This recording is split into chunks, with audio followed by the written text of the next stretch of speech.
Hey, I want to describe taking out the xenon igniter or the inverter or whatever module in my 99 E320. You can see here that I had removed the air box. I don't think I actually had to remove the lid, but anyway, it just pops off these rubber locating grommets so that you can then gain access back here. And the module is going to be screwed in, screwed in down there.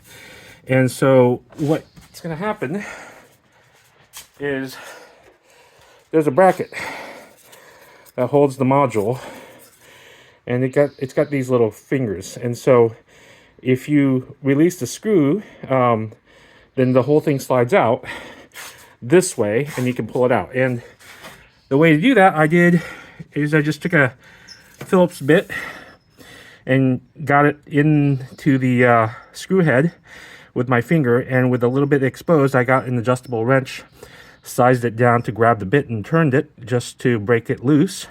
And then I just finger turned the screw out, and then just kind of wiggled it with a couple times until the assembly came out. Now, before doing that, you'll want to remove the cable that's sitting in this little channel that acts as a grommet to bring the cable into the headlight assembly.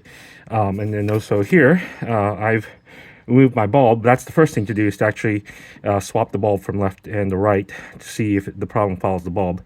And the bulb works on the other side, so it's clearly the driver. Anyway, you don't have to take, at least on the passenger side, you don't have to take the headlamp assembly off in order to be able to get to the module. And hopefully putting it back in, it won't be too much of a struggle to align all the fingers to get it into the slot. And then I should hopefully be good to go.